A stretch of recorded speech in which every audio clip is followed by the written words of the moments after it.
So how is it going, everyone? Welcome back to another video. So Outriders is finally out on all platforms, but if you guys own an Xbox, it is available on the Xbox Game Pass, which is how I decided to pick it up. Now, I wasn't originally going to get this game, but Game Pass is kind of what sold it for me. But after playing it for quite some time, I decided to give you guys my opinion on this game, because all the reviews I've seen for this game so far have come from YouTubers and stuff that have all been sponsored by the game, and when people are sponsored, they're more likely to give it a good review, and I've seen nothing but good reviews for this. So I wanted to play the game for myself and see if the game was actually as good as all these sponsored YouTubers were saying it was. So I did play the demo, and I played it on 3 different occasions. The first time I played it, I just didn't like it. I didn't see what the appeal was. It felt like Gears of War mixed with looter shooters kind of deal. The camera with your character and your character's movement is kind of clunky, as you can tell just by the gameplay. It looks clunky, it feels clunky. It just doesn't feel that polished for like a game that you would see come out in 2021. So I just didn't like it the first time I played the demo. Then I eventually went back and played the demo a second time. I thought maybe I was missing something because I still kept seeing people talk about how good the game was. The second time I didn't like it either. I went back and played it a third time and I still didn't like it. So I figured when the game actually came out on Game Pass and I didn't have to spend any extra money, I was going to test it out. Maybe I was missing something, maybe the full game was a better experience than the demo. And I gotta say, after playing the full game, after I've played it for quite some time, I've leveled up my character, I've unlocked different abilities, I've played with different character variations, because there's different classes that you can have, and each of the classes have their own abilities. Played with different weapons, I've played with different skills and stuff. And I gotta say, as you progress, there's something about this game that's, you know, it's kind of fun. Now, it's like the typical looter shooter. I mean, if you guys are a fan of looter shooters, you will probably like this as well. Now, I think there's other looter shooters out there that are better, like Destiny, for example, or even The Division, I think, does a little bit better job. But this is worth checking out, I think. The gunplay is really fun. The different abilities and class skills that you have are really fun. The character that I have has different skills where, like, I can have a minigun or a rocket launcher. I can deploy a little portable turret. And then there's a bunch of different mods and stuff you can put on your weapons and different combinations you can use with your skills. Like, some of my guns will slow down enemies, they slow time. Another gun I have does fire damage with their bullets.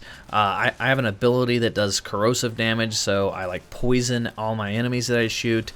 And there's just a ton of different options you can do to damage the enemies. And there's actually a decent amount of enemies. Like, there's tons of different moments where I feel completely outnumbered and they just keep throwing more and more and more enemies. And one thing I like about this game is that you can go back and replay the old content at any point that you want, but you can have them scaled up to your current level and you can get different rewards and different loot from playing the old previous content. So it doesn't make it really that obsolete. Once you beat it, you can always go back and revisit it, and it's not for nothing because you can still farm like epics or legendaries from the beginning game content because those enemies will be ranked up higher to match your level. And as I'm on the topic of farming different rarities, such as epic and legendary, let's talk a little bit about the loot in this looter shooter. Just how good is the loot? Well, there's a variety of different weapons, and they all come at different rarity levels, such as uncommon, common, rare, epic, legendary, you know, the same old that you see in every looter shooter. And there's a pretty wide variety of different weapons: sniper rifles, shotguns, assault rifles, light machine guns, pistols, you know, just the basic weapon types that you would expect to see in a shooter. And they all feel pretty well, they all handle well, they all do a decent amount of damage. There isn't really a single kind of weapon type that I don't prefer. I actually think it's a pretty good idea to have one of each weapon type for every sort of situation, and then you can always just switch to a different weapon on the fly depending on what type of enemy you're facing. I personally like to carry like a sniper rifle on me at all times, that way I can sit back at the distance and stay behind cover. I like to use a light machine gun, that way I can do a lot of damage per second. And it's always a good idea just to carry a shotgun just in case, because you never know if you're ever just going to get swarmed by a bunch of enemies at once or something. So I like the weapon combat, I like the weapon variations, but what really stands out to me is the amount of different mods that there are for your armor and for your weapons. Now, there's like 3 different tiers of mods, and each tier has a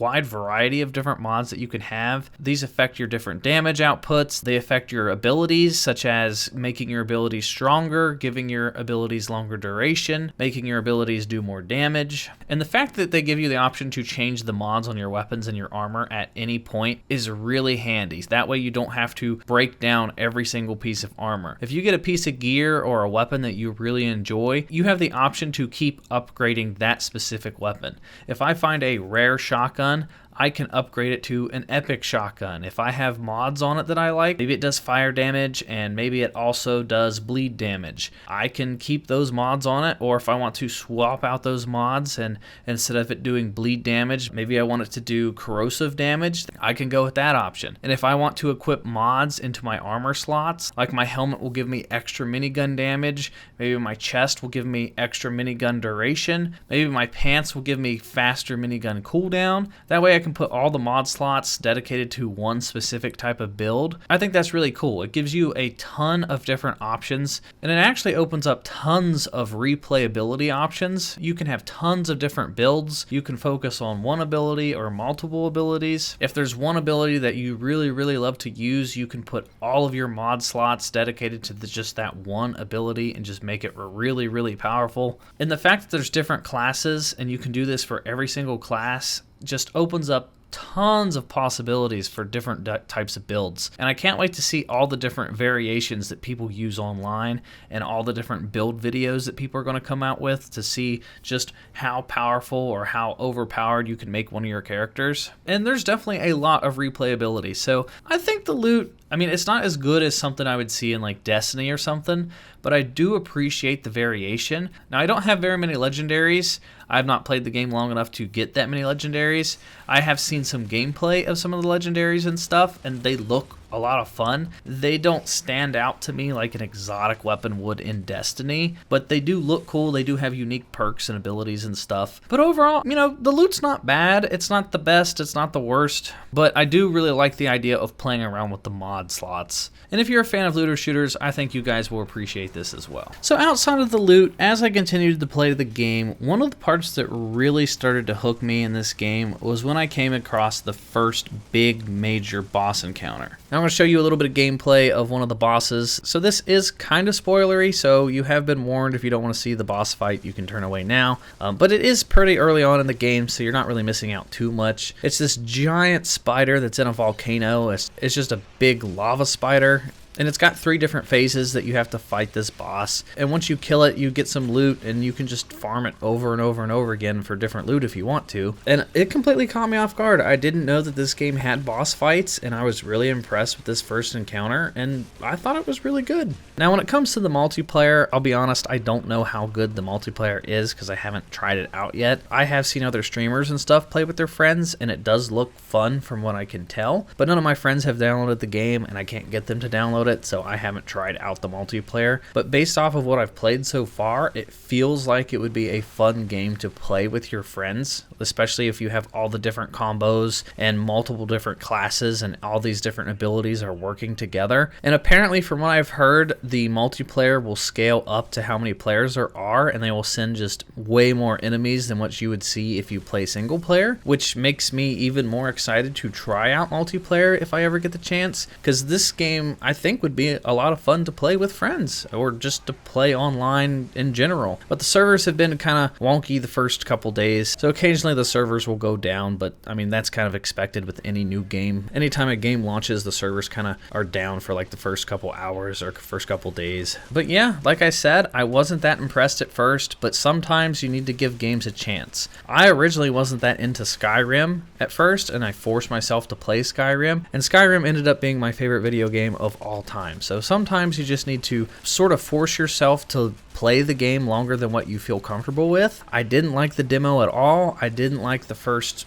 half an hour that I played the full game. But then once you get into the later game content, you start getting those epics and those legendaries and unlocking different skills and abilities, the game becomes a lot of fun. And like I said, with it being 2021, all these video games are getting delayed. There's not much out right now. There isn't really too much to play. And if you guys have Game Pass, I recommend it. I think it's a no-brainer. If anything, it's just a good game to pass the time until another game comes out. Is the game perfect by any means? No. If I was to rate it out of 10, I'd maybe give it like a 7. I mean, it's got its ups and downs. I haven't beaten the full game yet, so maybe it gets even better as I progress. I'll have to keep you guys updated. But yeah, I'd totally recommend it. When it comes to the full asking price of $60, I mean, I just got the game for free. I would only recommend buying this game if you really enjoy looter shooters. Like if that's your favorite genre of games like Division or Destiny or maybe Marvel's Avengers, even though that's not the greatest example. But if you guys love looter shooters, yeah, I'd probably recommend it for $60. But it's definitely a must-have if you have Game Pass. It's worth a download, worth checking out, recommend it. And yeah, I might be covering more of this game on the channel. It depends on how successful the game is, and if I really continue to enjoy my experience with the game, then I'll be more likely to cover it. But let me know what you guys think down in the comment section down below. Have you guys tried Outriders? What do you guys think? I'm interested to see your guys' opinions on this game. But that is going to do it for this quick review, guys. If you guys want to see me play it on Twitch, I will be playing it at SwanyPlaysGames Live over on Twitch. And that is going to do it for me, everyone, and I will talk to you all in the next video.